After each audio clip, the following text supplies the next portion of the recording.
Hey, I'm Congressman Garret Graves. I want to thank y'all for reaching out to us about the Violence Against Women Act. There is a ton of information and a lot of it not accurate, and so I want to take a few minutes and just kind of go through what's happened and where we are. This isn't just about this job and the policy. As the brother to three incredibly successful and independent sisters, the son of an amazing mother, the husband of a great wife, and the father of two just absolutely incredible daughters. This is very personal. Back in February of this year, February of 2019, there was a large budget bill that was going through. We had urged the leadership, Speaker Pelosi and others, to include the reauthorization of the Violence Against Women Act, VAWA, program in that bill. They refused to do it back in February, which very much frustrated us because the program was expiring.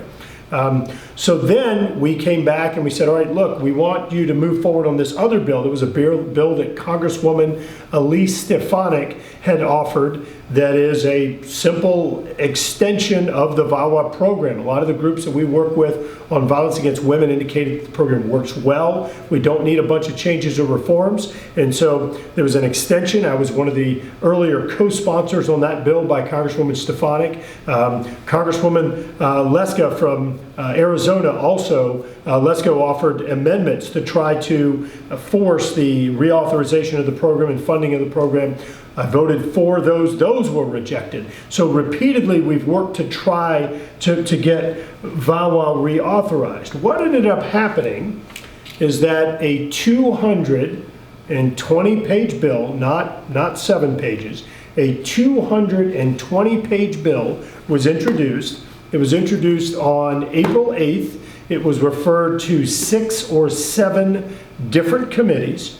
No hearings, just discharge from the committees, except for one where there was a total partisan party line vote.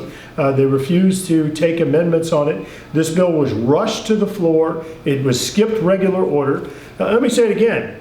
If there were problems with the VAWA program, with the Violence Against Women Act programs, then I would understand perhaps a 220-page bill, but then let's have hearings and make sure that we get it right, as opposed to rushing and forcing something through that really hasn't even seen the light of day. So back on June 25th, the appropriations bill for the Violence Against Women Act programs came up. Now, I want to separate. You have one piece of legislation that authorizes the activities, then you have another one that actually appropriates the funding. Just because the program's authorization has expired, it doesn't necessarily mean that it won't get funding. And as a matter of fact, the VAWA program did get funding and received a substantial increase.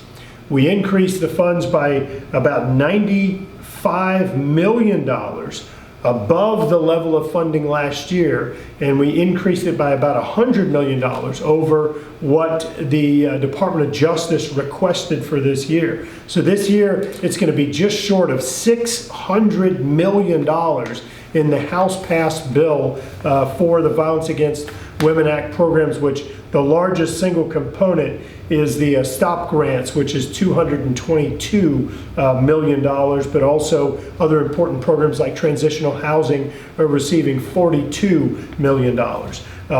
So we did help to support the increase in funding levels for the Violence Against Women Act programs. Let me say it again, we supported reauthorization. We voted in support of various efforts to try to force this program into being funded and being authorized. But the good news is that the bill has passed the House with nearly $600 million for Violence Against Women Act programs. That bill is now moving over to the Senate, so it's awaiting Senate action. We're going to continue pushing for funding for the existing Violence Against Women Act program, not whatever's in this 220-page bill that really didn't even see the light of day. So there's your VAWA update. Please share your feedback with us. Let us know if you have any thoughts or better ideas, but I appreciate you reaching out to our office on the important program, Violence Against Women Act.